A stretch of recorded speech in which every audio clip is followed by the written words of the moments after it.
आप देख रहे हैं उपभोक्ता जनघोष, सच को समर्पित।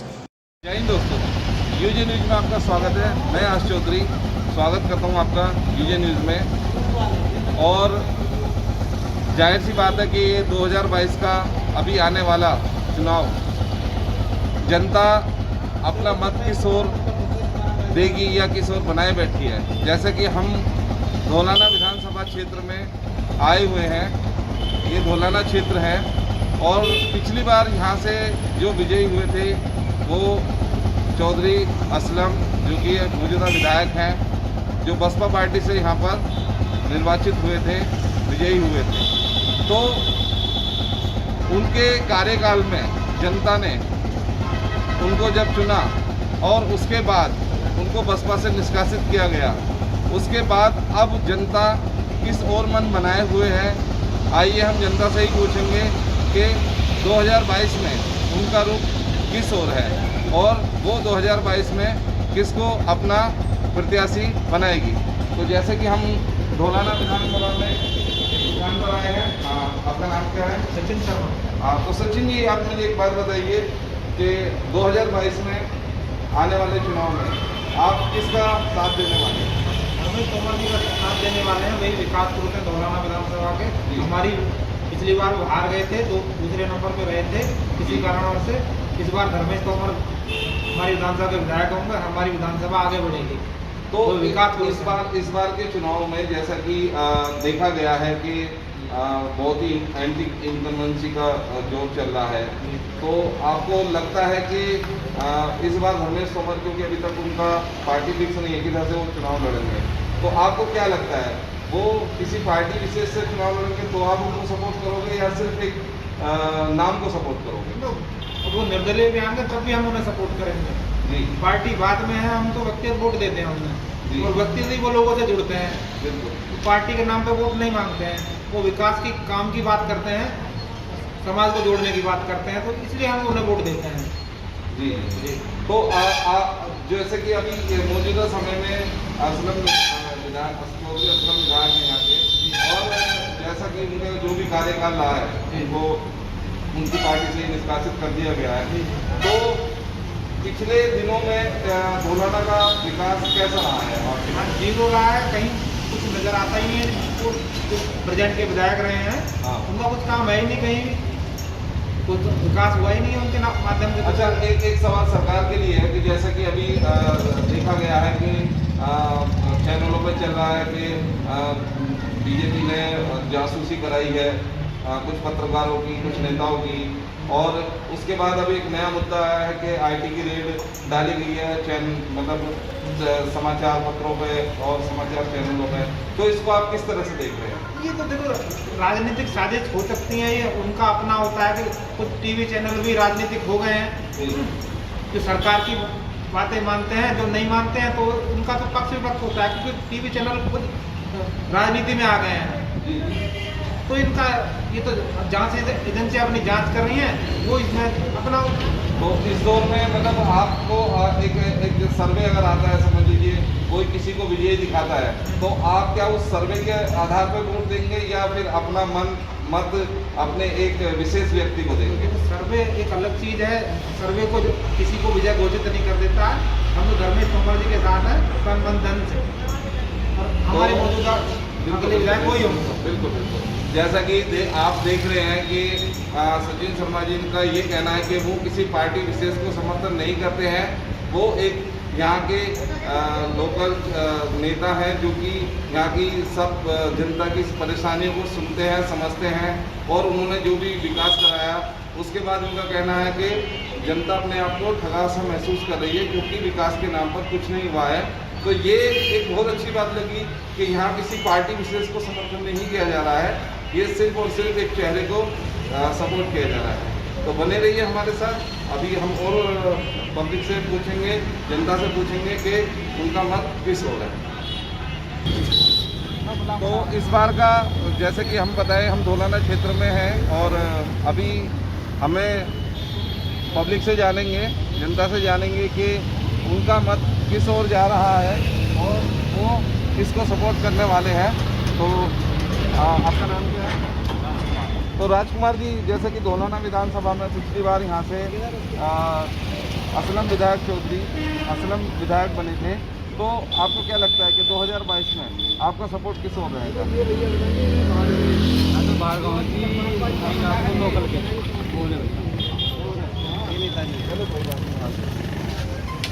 तो हम जानेंगे। सर, आपका नाम क्या है? सुबोध जी, जैसा कि धोलाना विधानसभा क्षेत्र में पिछली बार असलम चौधरी विधायक बने थे और उनको उनकी पार्टी ने निष्कासित कर दिया, तो क्या धोलाना का विकास इस बार हुआ है? और अगर धोलाना का विकास इस बार हुआ है और तो आपका पक्ष किस ओर जाएगा? बीजेपी की ओर। तो बीजेपी की ओर जाएगा तो वो किसी कैंडिडेट के अकॉर्डिंग जाएगा या फिर कैंडिडेट? तो आपका कैंडिडेट कौन रहेगा इस बार? अच्छा, जो भी बीजेपी जाएगा, बिल्कुल। तो जैसे कि अभी मौजूदा हालात में एंटी कन्वीनेंसी का दौर चल रहा है, तो आपको क्या लगता है कि इस बार किसकी सरकार बनेगी? बीजेपी। तो जैसा कि हम अभी दिखा रहे हैं आपको, हम 2 लोगों से पूछ चुके हैं, अभी तीसरे पर्सन से भी हम पूछेंगे और पता करेंगे कि उनका पक्ष किस ओर जा रहा है। 2022 में ऊँट किस करवट बैठेगा, आइए जनता से ही जानेंगे जनता के विचार। आपका नाम क्या है? तो सोहन जी, 2022 में ऊँट किस करवट बैठेगा? आपके हिसाब से कौन सी पार्टी सत्ता में आएगी? सपा। तो सपा कैंडिडेट इस बार आपके हिसाब से कौन बनना चाहिए? जो पिछली बार बसपा का प्रत्याशी नहीं हुआ था, निष्कासित कर दिया गया, तो आपके हिसाब से सपा का कैंडिडेट यहाँ पर आप किसको सपोर्ट करना चाहेंगे?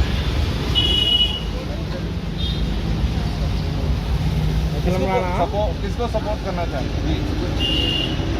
अभी डिक्लेयर नहीं है, तो समझ लीजिए मैं आपके सामने 3 नाम गिनाता हूँ। अगर इनमें से कोई भी सभा की तरफ से इनको अगर टिकट मिला तो आप इनमें से किसको सपोर्ट करना चाहेंगे? धर्मेश तोमर एक, असलम विधायक जो कि मौजूदा विधायक है, असलम चौधरी और नरेश चंद तोमर। तो ये 3 में से नहीं, नरेश चंद तोमर बोला मैंने, रमेश चंद तोमर नहीं बोला।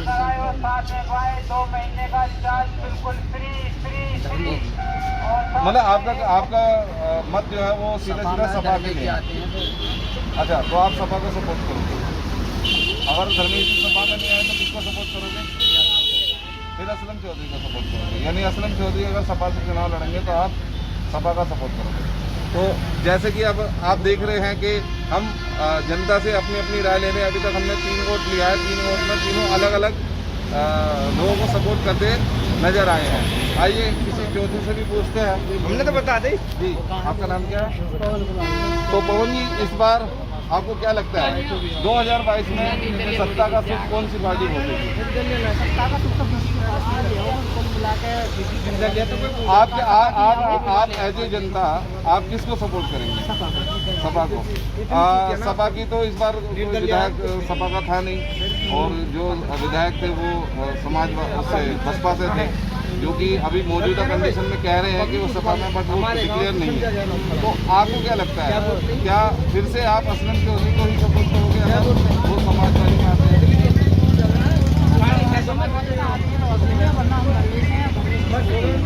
अच्छा, तो धर्मेश, अगर मान लो धर्मेश को किसी भी पार्टी से टिकट नहीं मिला तो भी आप सपोर्ट करेंगे?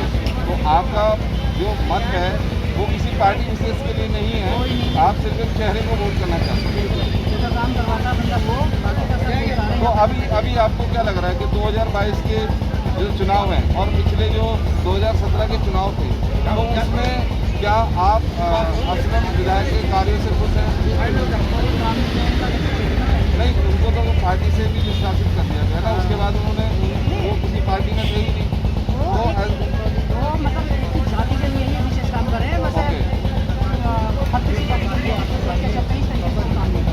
तो अभी जैसे आप देखिए वोटों का जो समीकरण है, जैसे कि धोलाना विधानसभा एक मुस्लिम बाहुल क्षेत्र है और मुस्लिम वोट यहाँ पर सबसे ज़्यादा है। जैसे आपको पता हो कि 1.5 लाख मुस्लिम वोट है और 1.5 लाख अदर वोट है। तो आपको क्या लगता है कि मुस्लिम वोट पूरी तरह से सपा को जाने वाला है या फिर ये सब पार्टी को डिवाइड होगा?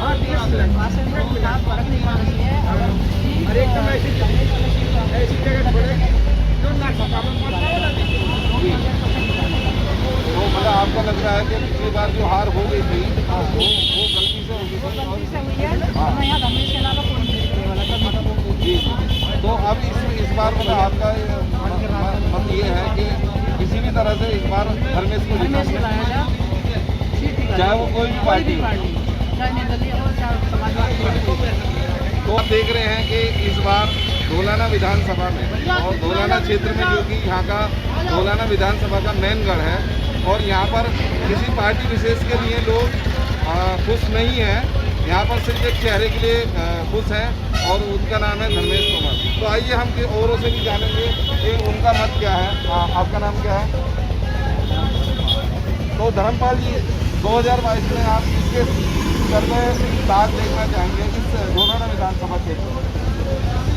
मोदी यहाँ तो हमेशा गुंडागर्दी चलती आई है जी। हाँ, तो गुंडागर्दी मतलब जैसे कि 2017 से पहले धर्मेश तोमर यहाँ के विधायक थे और 2017 में यहाँ पर असलम विधायक बने। तो आपकी नज़र में दोनों ही मतलब सही नहीं? असलम बने तो सही, लेकिन गुंडागर्दी नहीं फैली, उसने किसी का विरोध भी नहीं किया। लेकिन जब ये बनते हैं तो ऐसे गुंडागर्दी फैलाते और नहीं करते इलाके में। तो आप मतलब गुंडागर्दी का मतलब ये होता है कि किसी पार्टी विशेष को सपोर्ट करना या फिर एक किसी जाति विशेष को सपोर्ट करना। तो आपके हिसाब में इन दोनों में से क्या चीज़ किया है? ये तो देखो जी, यहाँ तो ज़्यादातर लड़ाई झगड़े विवाद फैले हैं जब तक धर्मेश रहा हमसे बाद। अच्छा, हम तो भरे पड़े हैं कि हम तो इस मारे में जी जी जरूर जरूर। ये जातिवाद फैलाते हैं ये लोग। ओके, हाँ, यहाँ जातिवाद ही फैलता है इस इलाके में। जो है धर्मेश ने आज तक उसने असलम ने मतलब विधायक बना भी कोई झगड़ा फसाद कुछ नहीं है थाने के अंदर। जी जी। तो मतलब आपका मत इस बार अब आपका मत इस बार किस ओर जाने वाला है नए चुनाव को लेकर? कोई नए चुनाव में वो है जो सही काम करे, कोई इसको मत जाने वाला है कोई। किसी पार्टी विशेष को आप सपोर्ट करने वाले हैं? वो तो समय बताएगा। फिर भी एक अंदाजा अगर आप बताएंगे तो जैसा कि धर्मपाल जी कह रहे हैं कि वो समय बताएगा, तो इन्होंने अपने पत्ते नहीं खोले हैं। तो जाहिर सी बात है ऐसी भी एक जनता होती है जो अपने पत्ते नहीं खोलती है, वो किसको सपोर्ट करने वाले को तो इसे कहते हैं ब्लैंक वोटर, कि वो किधर भी जा सकते हैं। और ऐसा वोटर जिस ओर जाता है तो डेफिनेटली वहाँ पर वो प्रत्याशी विजयी होता है। आइए कुछ और लोगों के साथ भी हम मिलते हैं, जानेंगे कि उनका मत किस ओर जाने वाला है। तो 2022 में जैसा कि हम धौलाना विधानसभा क्षेत्र में हैं और यहाँ पर जनता की राय जान रहे हैं, जनता किसके सर पे जीत का ताज बांधेगी। और आइए जानते हैं जनता से ही। नाम क्या आपका? तो परवीन जी, मुझे एक बात बताइए, 2022 में आने वाले विधानसभा चुनाव में आप किस पार्टी को अपना सपोर्ट करने वाले हैं? बिल्कुल, बढ़िया बात है। तो मैं ये जानना चाहूँगा कि यहाँ तो बीजेपी का विधायक भी नहीं था, फिर भी आप बीजेपी को ऐसा क्यों कह रहे हैं? जी,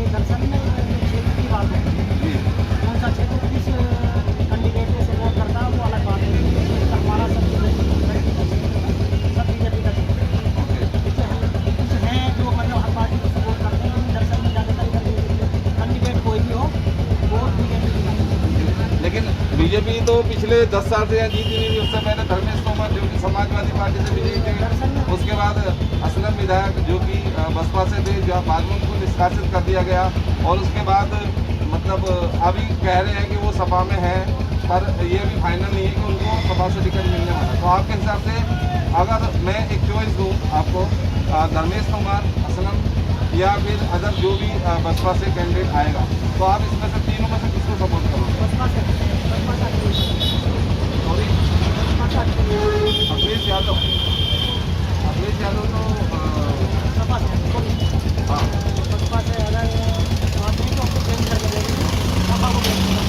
अच्छा। तो आप ये कहना चाह रहे हैं कि आपने इस बार जो भी सपा से चुनाव लड़ेगा आप उसको सपोर्ट करने वाले, चाहे वो कोई भी हो। तो जैसा कि अभी हम जनता की राय ले रहे हैं और जाहिर सी बात है यहाँ सिर्फ 2 चेहरों को सपोर्ट किया जा रहा है, या तो धर्मेश तोमर को या फिर समाजवादी पार्टी। आइए और जानते हैं अदर लोगों से। तो 2022 में ऊँट किस करवट बैठेगा, सत्ता का सुख कौन सी पार्टी भोगेगी? आइए हम जनता से ही राय लेते हैं। आपका नाम क्या है? हाँ, तो अजय जी आप ये बताइए कि 2022 में आपको क्या लगता है, क्योंकि धौलाना विधानसभा में जो पिछली बार विजयी थे वो धर्मेश तोमर थे, इस बार असलम चौधरी जो कि विधायक थे और उनको बसपा से निष्कासित कर दिया। मौजूदा समय में बोलते हैं कि लोग के वो समाजवादी पार्टी के से कार्य कर रहे हैं। तो आपको क्या लगता है कि इस बार किस पार्टी का वर्चस्व होना चाहिए? और आपके हिसाब से ये जो 5 साल गए हैं 2017 के बाद से अभी 4.5 साल गए हैं, तो ये आपके कैसे अनुभव आपने किया है? जी, हाँ, मतलब सरकार ने करी है या आप विधायक के तौर पर? नहीं, सरकार ने। ओके, यानी आप बीजेपी के अकॉर्डिंग आ रहे हैं? नहीं, हम न बीजेपी के न किसी के मौके पर देखेंगे, जिसको मन होएगा उसको वोट देंगे। जी जी। तो आपके हिसाब से 2022 में आप मतलब जैसे समाजवादी या बीजेपी, क्योंकि बीजेपी का तो मौजूदा शासन है। हाँ, पहले धर्मेश मोदी। अच्छा, तो धर्मेश के राज में आपको लगा कि हाँ कुछ अच्छा हो रहा है? हाँ, अच्छा हुआ। तो इस बार भी आप धर्मेश को सपोर्ट करेंगे या पार्टी विशेष को सपोर्ट करेंगे? नहीं, धर्मेश को करेंगे। तो आपको लगता है कि धर्मेश ने मतलब अगर धर्मेश आपकी मनपसंद पार्टी से उनको टिकट नहीं मिला तो फिर क्या करना चाहेंगे? मौके पर देखेंगे, मौके पर बताया जाएगा। अच्छा,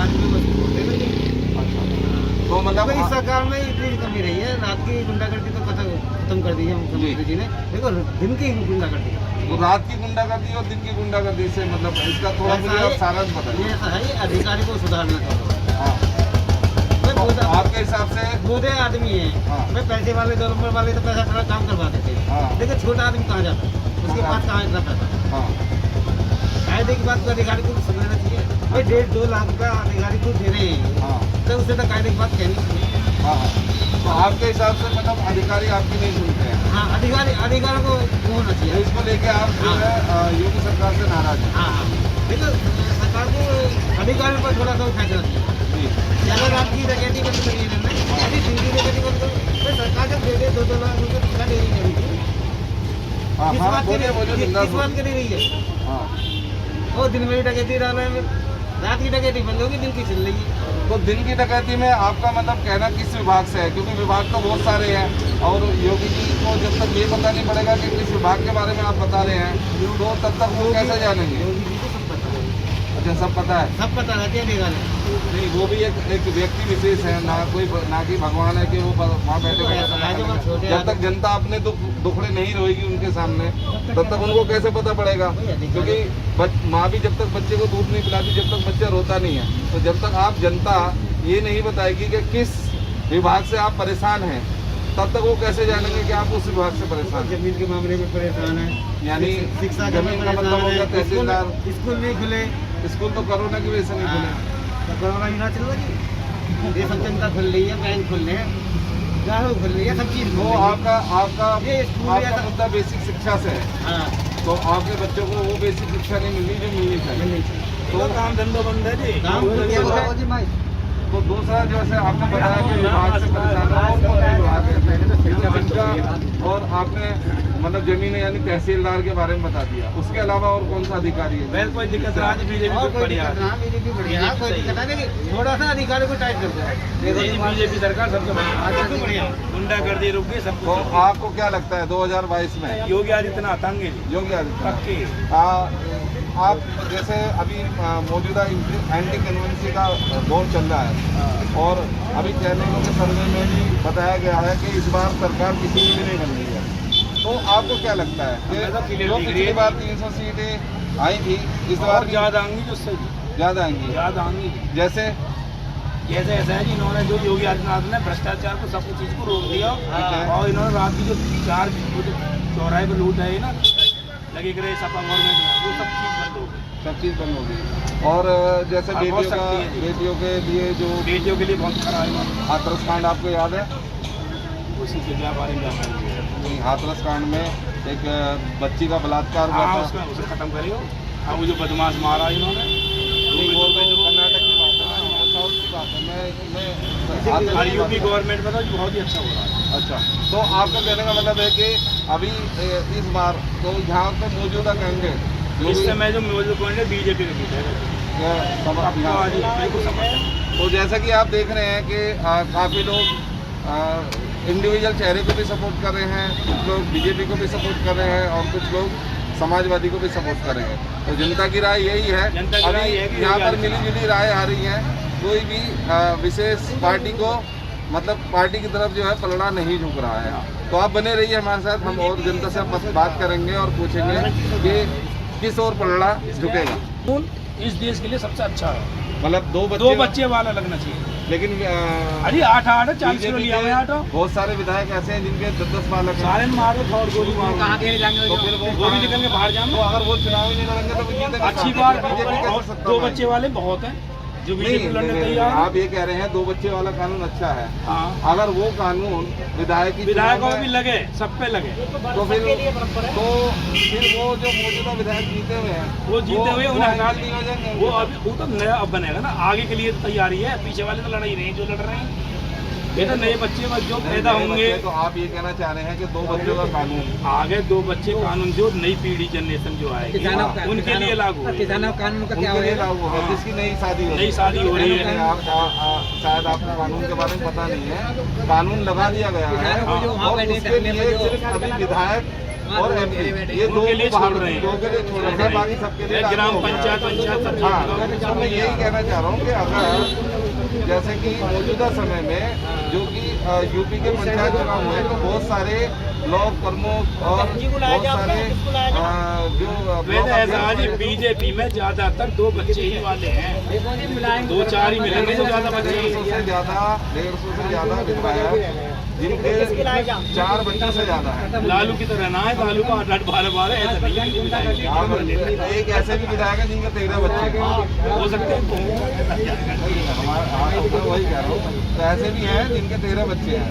ऐसे मोहम्मदन भाई तो भूल जाएंगे, चक्री 2 बच्चे नहीं 2 बच्चे लगते, लेकिन ऐसे तो बहुत सारे लोग हैं ना जिनके बच्चे 4 से ज्यादा हैं। तो अगर हमारी जनरेशन कम हो जाएगी तो फिर मतलब आप ये समझिए ना कि 2022 में जो चुनाव अगर बच्चों की जनसंख्या में तो जो बच्चों को वोट का अधिकार मिल चुका है, जो समझ लीजिए आपके 4 बच्चे हैं और 2 बच्चों को आपके वोट डालने का अधिकार आज मिल चुका है, तो क्या 2 बच्चों का अधिकार वापस निरस्त किया जाएगा? अभी तो नहीं होगा ये तो आगे से लागू होगा आने वाली पीढ़ी के लिए। ये 2000 इसमें तो यही चलेगा, पूरा सब भी नहीं पड़ेगा। सॉरी, आपका नाम क्या है? अजय।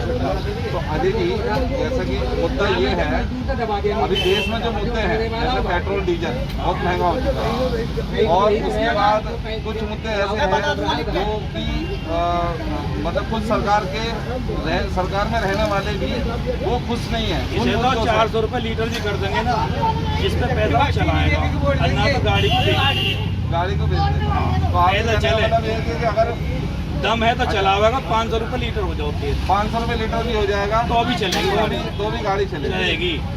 तो ये तो पढ़ना चाहिए।